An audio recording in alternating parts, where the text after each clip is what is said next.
ஆழ்வார்கள் பாடி அருள் செயல் வாடி குரு சமாரம்பாம் யதிசேகர மத்யமாம் லக்ஷ்மீ வல்லப பர்யந்தாம் வந்தே குரு பரம்பராம். ஆழ்வார்கள் வாழி அருளிச் செயல் வாழி தாழ்வாதுமில் புறவர்தாம் வாழி ஏழ்வாறு முய்ய அவர்கள் உரைத்தவைகள் தாம் வாழி செய்யமறை தன்னுடனே சேர்ந்து ஆழ்வார்களேத்தம் அருளிச் செயலேத்தம் தாழ்வாது மின்னி அவைதாம் வளர்த்தோர் ஏழ்வாறு முய்ய அவர் செய்த வியாக்கியைகள் உள்ளதெல்லாம் பையமறியப் பகர்வோம் வாய்ந்து. திருமாமகள் குழுனனான எம்பெருமான் திருமன் நாராயணன் அவன் அருளின விசேஷமான ஞானத்தை கொண்டு அந்தமிழால் நற்கலைகள் ஆய்ந்துரைத்தார்கள் ஆழ்வார்கள். வேத வேதாந்தங்களிலே இருக்கக்கூடிய உயர்ந்த கருத்துக்களை எல்லாம் அழகிய தமிழ் பாசுரங்களாக அருளி செய்தார்கள். இப்படி ஆழ்வார்கள் அருளி செய்த பாசுரங்கள் ஆகையினாலே அந்த பாசுரங்களுக்கு அருளி செயல் என்று ஒரு பெயர். அதே போல ஆழ்வார்களுக்கு திவ்ய சூரிகள் என்று பெயர் உண்டாகையினாலே அந்த திவ்ய சூரிகள் அருளி செய்த பிரபந்தமாகையினாலே இவைகளுக்கு திவ்ய பிரபந்தம் என்கின்ற பெயரும் ஏற்பட்டது. அருளி செயல் என்றும் திவ்ய பிரபந்தம் என்றும் போற்றப் பெறும் இந்த பாசுரங்கள் ஆழ்வார்கள் 12 அருளி செய்ய பெற்றுள்ளனர். ஆனால் ஆழ்வார்கள் ஒவ்வொருவரும் ஓரொரு பிரதேசத்திலே அவதரித்தவர்கள். இவர் இருந்த காலத்திலே அவர் இருந்தாரா, அவர் இருந்த காலத்திலே இவர் இருந்தாரா என்றெல்லாம் நாம் பார்த்தோமானால் ஒரு சில ஆழ்வார்கள் ஒரே காலத்திலே எழுந்தருளி இருந்திருக்கிறார்கள். ஆனால் ஒருவருக்கொருவர் தொடர்பு இல்லாமலும் சில ஆழ்வார்கள் இருந்திருக்கிறார்கள். ஒருவரோடு ஒருவர் தொடர்பு கொண்டும் இருந்திருக்கிறார்கள். முதலாழ்வார்களை பார்ப்போமானால் 3 பேரும் ஒரே சமயத்திலே ஒருவரோடு ஒருவர் தொடர்பு கொண்டிருந்தார்கள் என்று அப்படியும் பார்க்கிறோம். இப்படி ஆழ்வார்களுடைய காலம் என்பது என்ன என்பதை ஆராய்ச்சி பண்ணினார். சம்பிரதாய ரீதியாக சொல்லுகின்ற பொழுது ஆழ்வார்கள் எல்லாம் ஆயிரக்கணக்கான வருடங்களுக்கு முன்னாலே அவதரித்தவர்கள். அதிலேயும் முதலாழ்வார்கள் அவர்களெல்லாம் துவாபர யுகத்திலே அவதரித்தார்கள் என்றும் மற்ற ஆழ்வார்கள் கலியுகத்தினுடைய ஆரம்பத்திலே நம்மாழ்வார் மற்றும் ஆழ்வார்களும் அதற்கு சமீபத்திலே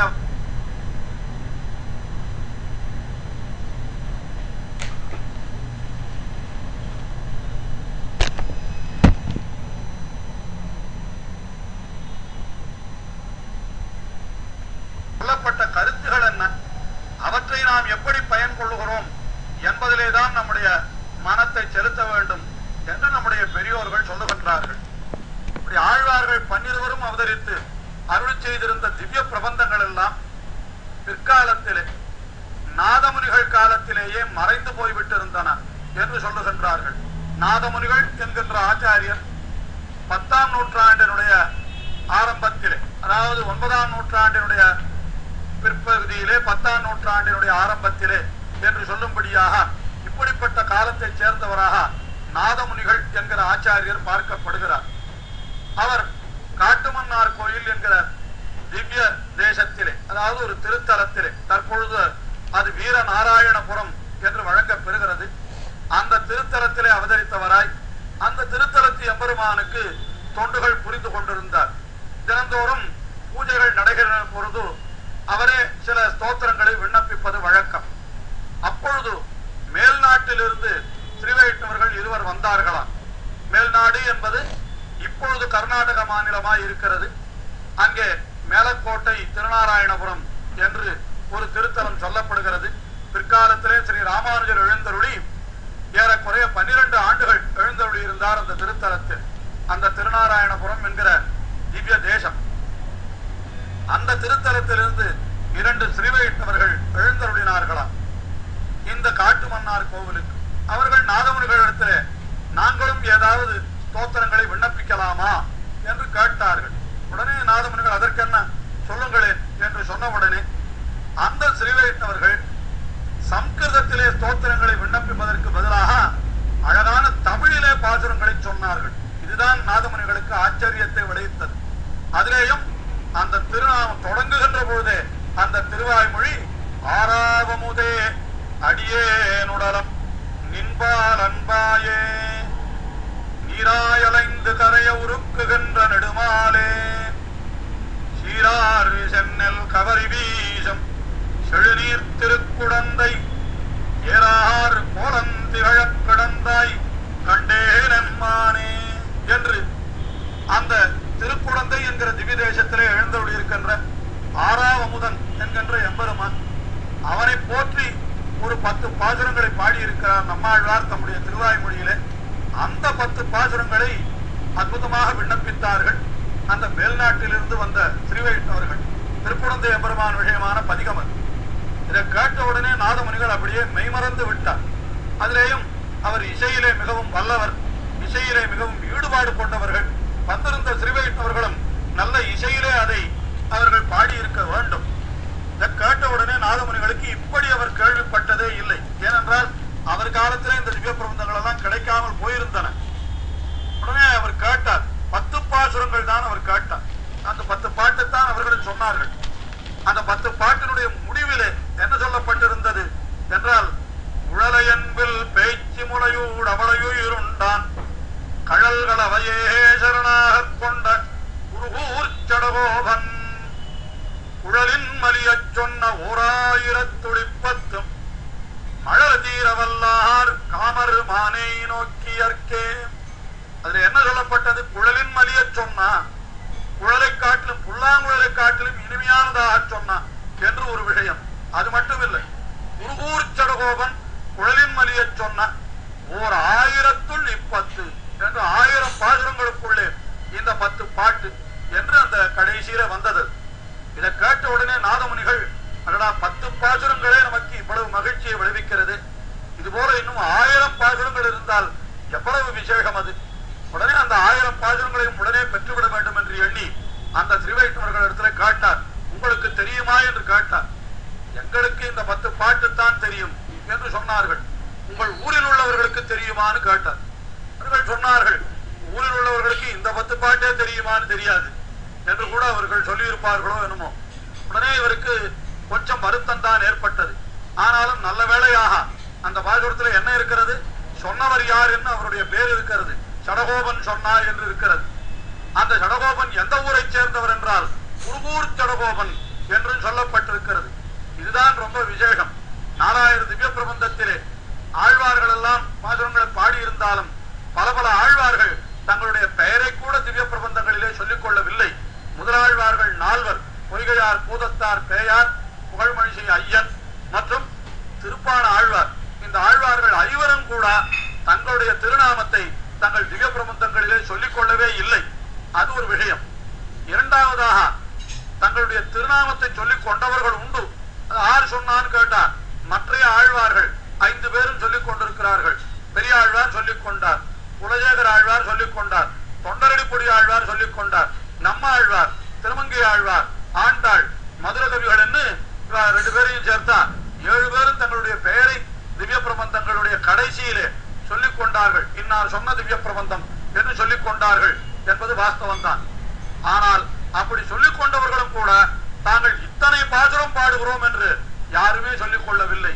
நம்மாழ்வார் ஒருத்தர் மட்டும்தான் 1010 சொன்னார். திருமங்கை ஆழ்வாரும் கூட ஆயிரக்கணக்கான பாசுரங்களை பாடி இருக்கிறார். ஆனால் ஒருபொழுதும் அவர் 1010 சொல்லலை. ஆனா நம்மாழ்வார் தான் 1010 என்று சொன்னார். அதனால்தான் அந்த நாதமுனிகளுக்கும் மற்ற பாசுரங்களை பெற வேண்டும் என்கிற எண்ணமும் ஏற்பட்டது. உடனே அவர் திருக்குறுகூருக்கு சென்றார்.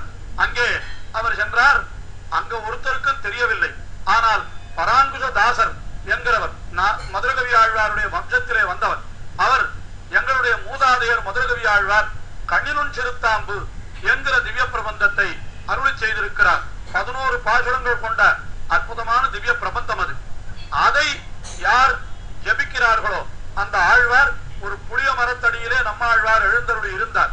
அந்த திருப்புளிய மரத்தின் அடியிலே போய் இதை யார் 12000 தடவை அது ஏகாகிர சித்தமாக அப்படி நம்மாழ்வாரையே நினைத்துக் கொண்டு இந்த கண்ணினுன் சிறுத்தாம்பு 11 பாசுரங்களையும் 12000 தடவை யார் விடாமல் தொடர்ந்து தொடர்ந்து ஜபிக்கிறார்களோ அவர்களுக்கு நம்மாழ்வார் பிரத்யட்சமாவார் என்று சொல்ல கேள்விப்பட்டிருக்கிறோம். ஆனால் இதுவரையில் யாரும் முயற்சி பண்ணி பார்த்தது கிடையாது. உமக்கு சாமர்த்தியம் இருந்தால் நீர் செய்யலாம் என்று சொன்னார்களாம். உடனே மதுரகவி ஆழ்வார் இடத்திலிருந்து வந்த அந்த கண்ணினுள் சிறுத்தாம்பு அதை பராங்குஷதாசர் வழியாக அந்த நாதமுனிகள் பெற்றார். பெற்றவுடனே அவர் அந்த திருப்புலி ஆழ்வார் அடியிலே அமர்ந்து ஏகாக்கிர சித்தமாக 12,000 தடவை, அதெல்லாம் ரொம்ப சிரமமான காரியம்.